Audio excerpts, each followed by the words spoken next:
happening now. Rescue workers are searching for 3 Arkansas State University students who haven't been heard from since about 10 yesterday morning after they went into Blowing Cave in Cushman. Good evening, I'm Aaron Hawley. And I'm Chris May. 2 of the missing are actually foreign exchange students from Japan. They've only been in the U.S. for about a month. Channel 7's Janelle Lilly is live in Cushman tonight, where a 3rd rescue team entered that cave a little more than an hour ago. Janelle?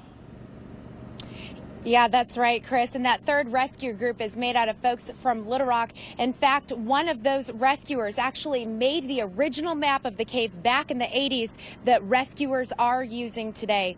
25-year-old Casey Sherwood is among the missing, and today I spoke with his dad. He describes him as adventurous and willing to try anything, but he says he believes they will be found okay. And part of that optimism comes from the fact that this is not the first adult child he has had that has gone missing in Blowing Cave. No, we're not panicking yet. We did have his 2 brothers and a brother-in-law. That was 3 years ago that were lost, spent the night in this cave lost as well. It was actually Father's Day weekend. And eventually those 3 made it out of the cave safely, but it took them a while. They kept taking these off-shooting paths that wound up in circles, but they made it to the mouth of the cave and were safe. And I've also spoken to several rescuers who say there is reason to be optimistic as well. Part of that reason is because one group was supposed to report back at 1 o'clock this afternoon, and they missed that deadline. And they actually say that's a reason for hope, because if they happen to find the injured parties, they would take a much longer time escorting them out of the cave. That leads them to believe that we might have some hope of finding these 3 missing ASU students. Back to you. Okay, Janelle, let's hope for the best for those missing and for those who are looking for them at this hour. Thank you so much. Of course, we will pass along any new information about this search just as soon as we learn it. Well, developing news tonight, and a sigh of relief from Independence County. 3 ASU students who went missing while splunking in a Cushman cave have now been found alive. Channel 7's Janelle Lilly is in Independence County for us tonight with the very latest. Janelle. Yeah, good evening, guys. It really could not be a better ending to this story. This is one of our survivors here, Casey Sherwood, 30 hours in a cave. What was going through your mind when you realized you first were lost? Well, a little bit of panic in the beginning, but as soon as we realized that we were lost, like I told my Cub Scouts, that number 1, don't panic, and number 2, if you realize you are lost, stay where you are, because otherwise it makes it harder for people to come and find you. You guys are in great shape right now. A lot of things that they were concerned about, particularly hypothermia, since it's so cold in that cave. How did you guys survive all that hour, or that 30 hours in that cave? Also, another thing that I teach my Cub Scouts is one of the best things to help keep yourself warm is body heat. And so what we would do is we would sit back to back to back in a little triangle, keeping ourselves warm and huddling ourselves up inside of our shirts and breathing hot air into us. And so that kept us going the whole time. What did you feel like the minute you saw the first rescuer? Well, we heard them before we saw them first, because we had a routine where we'd either do a very loud whistle or we would shout to the top of our lungs, "Help." And we're in a little place where it had a big trickling stream and everything, and the sound kind of starts playing with you for a time.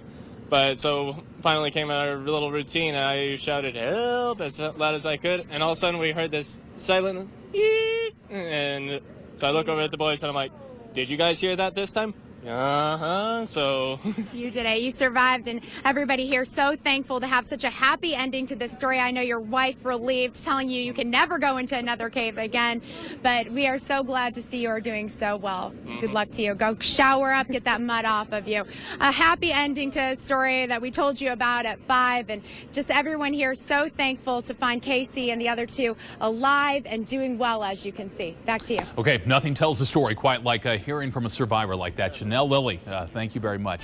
They came out and said we found them, and of course we were just elated, and they're in very good shape. I would happily come back, but I have a couple of other people around here who aren't quite so in the same mood, I guess you would say.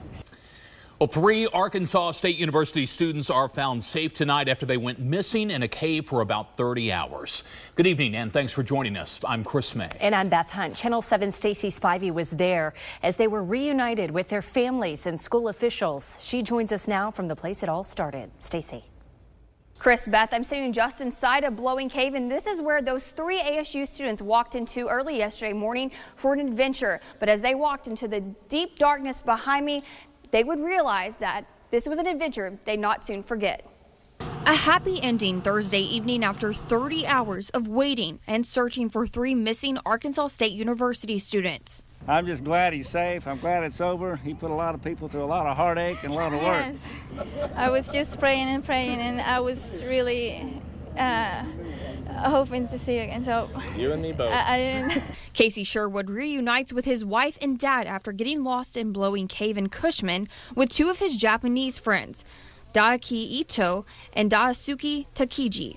By the time we decided to turn around, we had lost track of the way we had come in. Ito says he's only been in the U.S. for a couple of months. He has never been caving and says he will never go back. Yeah, I'm really scared because they were so cold and dark. We huddled up together to keep ourselves warm. For hours, keeping each other calm, occasionally trying to find their way out and shouting for help. Until around 5 o'clock, a call was finally answered. Oh, yeah, I was like, oh, thank God. I cried a lot. A happy ending to a rescue operation that officials say, in most cases, would have been a recovery operation. For me, I would happily come back, but I have a couple of other people around here who aren't quite so in the same mood, I guess you would say. No more caving. And now I want to let you look a little bit. You can't see anything, and that's the point. People say that's why it's so easy to get lost in caves like this, and experts say that you always need to be safe and know where you're going. Beth? All right, we are thankful they are back home safe tonight, Stacey. And the tourism director for Independence County also tells KATV they will now work to make safety changes to the cave to make sure this doesn't happen again.